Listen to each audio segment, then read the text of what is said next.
이번 시간에는 2단원 문헌 연구 마지막 단계 탐구 결과 발표하기 및 반성하기를 공부하겠습니다.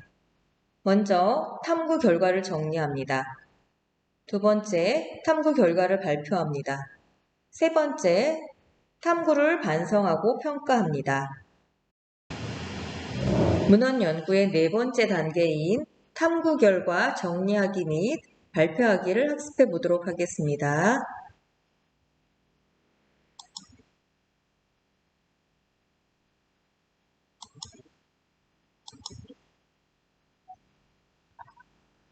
탐구 문제에 대한 결론을 내리고 일련의 과정을 정리하여 발표하는 단계입니다. 발표 자료는 파워포인트나 프레지 등을 통한 프레젠테이션 형식이 일반적이며 간단한 보고서 형식으로 정리할 수 있습니다. 그 밖에도 탐구 결과를 발표하는 방법에는 포스터, 수학신문, 수학만화, UCC, 페임랩, 수학연극, 인터뷰, 마인드맵 등 다양한 산출물로도 만들 수 있습니다. 우리는 개별 탐구와 조별 탐구에서 프레젠테이션을 하고 보고서도 작성할 예정입니다. 그러면 사례를 보면서 탐구 결과를 정리해서 발표하는 것을 살펴보도록 하겠습니다.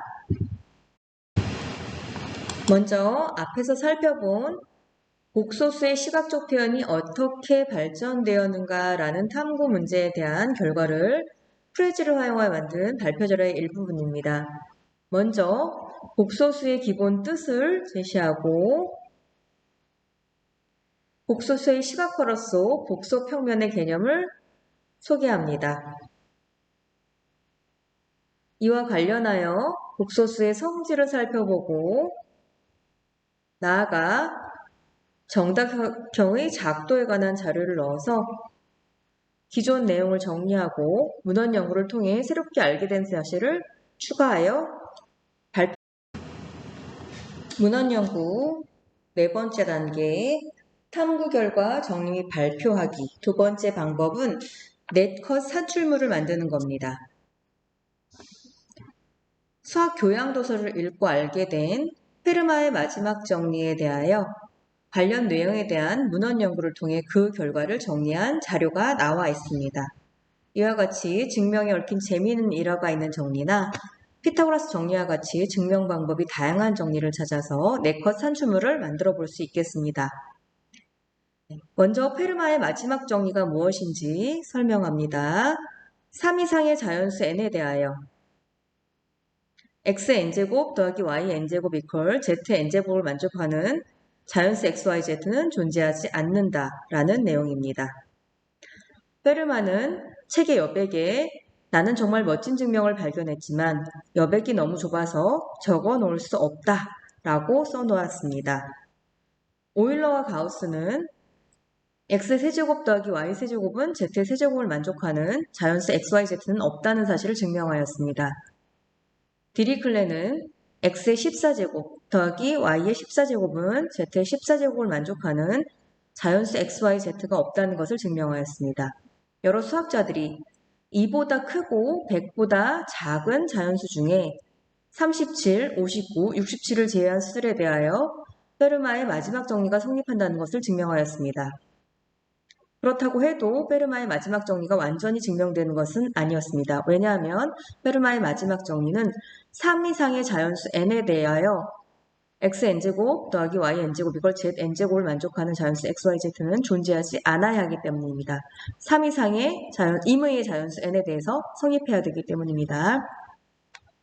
1984년 한 회의장에 나타난 프레이가 외쳤습니다. 페르마의 마지막 정리가 틀렸다면 시무라 타니야마의 추론 역시 틀린 것이다. 네, 명제라고 합시다. P. 페르마의 마지막 정리가 틀렸다면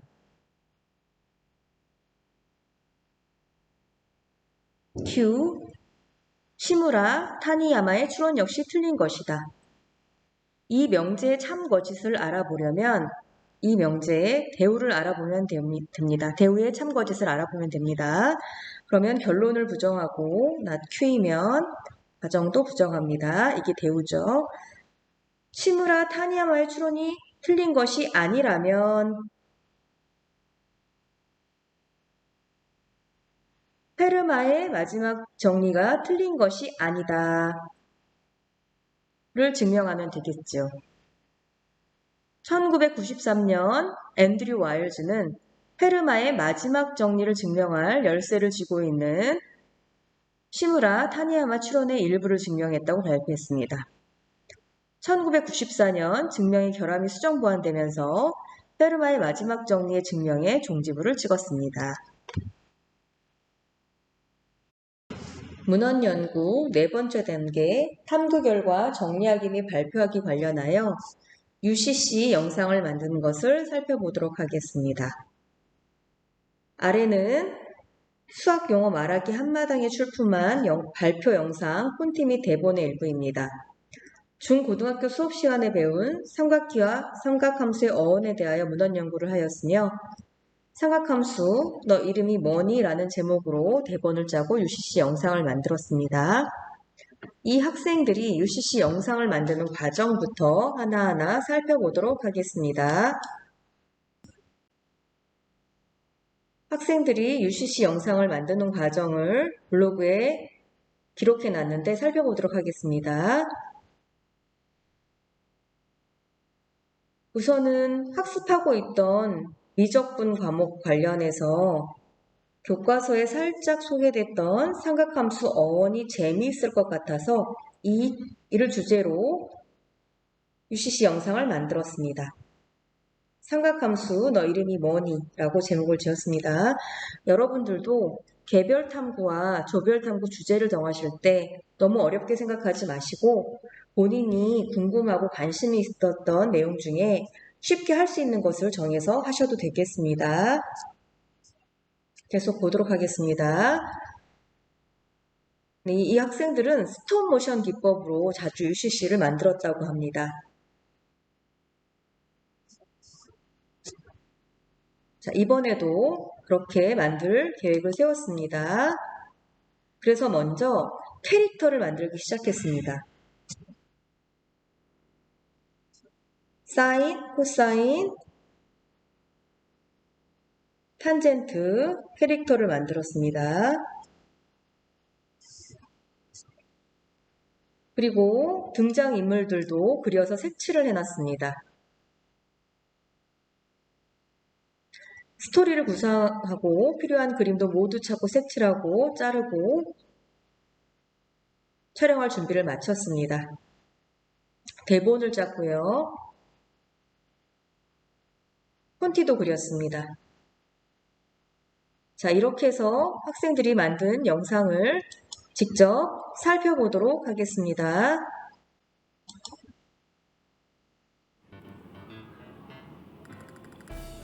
신, 코스? 탄?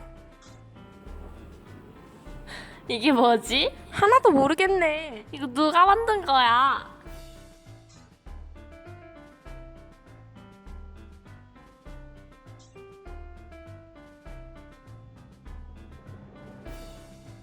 나는 사인이거든? 뭐? 코스? 탄젠트라고 들어는 봤냐? 잘 들어봐. 지금부터 우리 이야기를 해줄게. 우리는 삼각함수라고 해. 삼각함수? 그게 뭔데? 각의 크기를 삼각비로 나타낸 함수야. 삼각함수의 시작은 천문학이야. 하나의 구면에 두 별이 박혀 있다고 생각하여 두 별 사이의 거리를 구하려고 했지. 결국 각도를 재는 방법과 비례상수를 이용하여 두 별 사이를 구한 것이 삼각함수의 시작이야.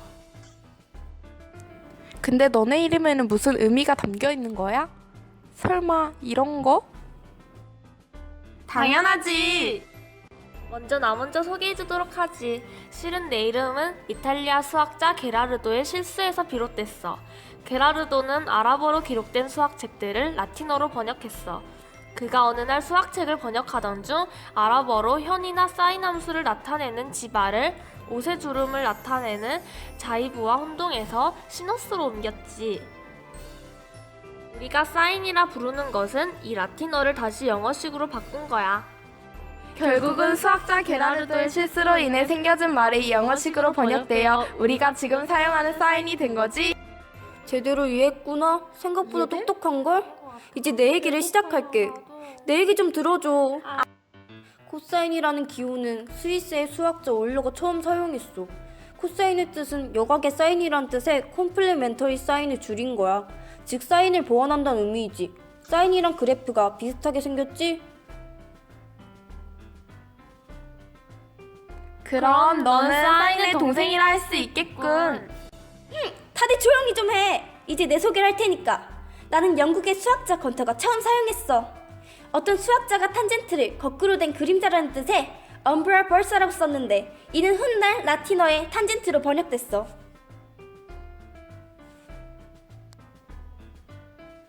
나는 라틴어 탄젠트에서 비롯됐는데 그 뜻이 접촉하다라는 의미야. 그래서 나는 기하에서 접선의 의미를 갖기도 해. 너희가 잘 이해한 것 같으니까 우린 이만 가볼게. 이름의 유래를 알아보고 나니까 이름만 들어도 그래프 모양이 바로 떠올라. 이제 너희를 제대로 부를 수 있겠어. 사인, 코사인. 탄젠트는 이만 간다. 안녕.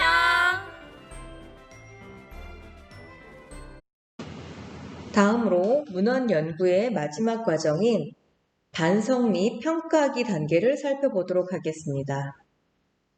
문헌 연구의 각 단계마다 반성하고 평가할 사항들을 제시해 보도록 하겠습니다.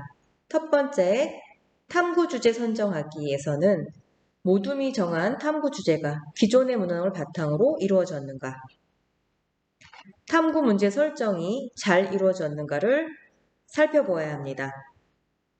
두 번째, 선행 연구 검토하기 단계에서는 문헌의 출처가 정확한가, 문헌에 대한 정보를 신뢰할 수 있는가, 탐구 주제와 관련한 폭넓은 문헌의 검토가 이루어졌는가를 반성하고 평가해 봐야 됩니다.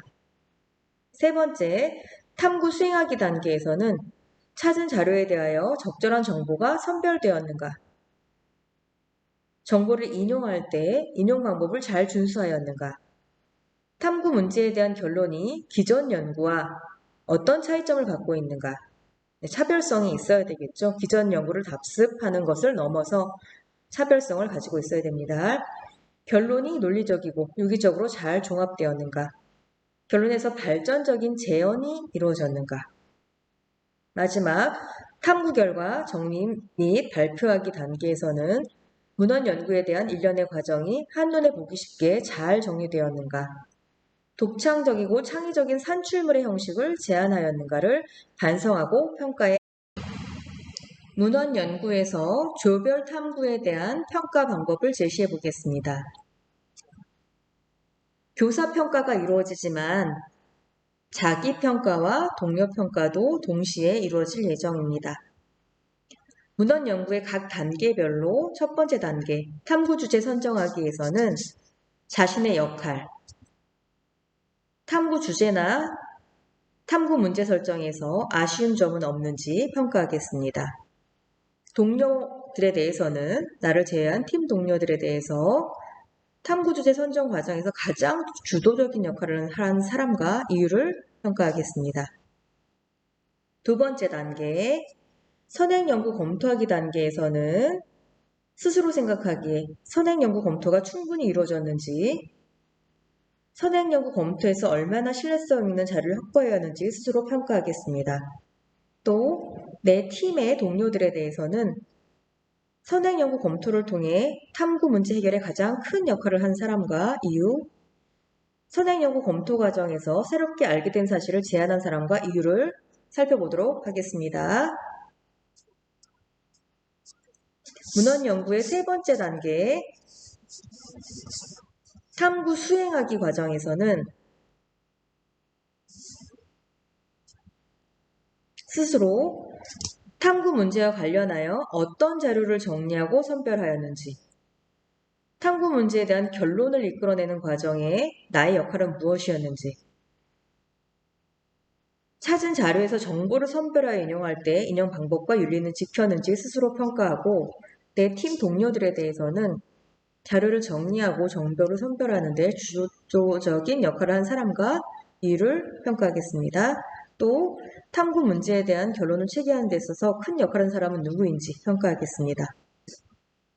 문헌 연구의 마지막 단계, 탐구 결과 정리 및 발표하기 단계에서는 탐구 결과를 정리하고 발표하는 데 있어서 나의 역할은 무엇이었는지 평가하고 나를 제외한 각 팀원의 역할에 대해서도 평가하도록 하겠습니다. 이렇게 해서 문헌 연구, 수학 과제 탐구에서 문헌 연구 방법으로 연구하는 방법에 대한 강의를 모두 마치겠습니다. 수고하셨습니다.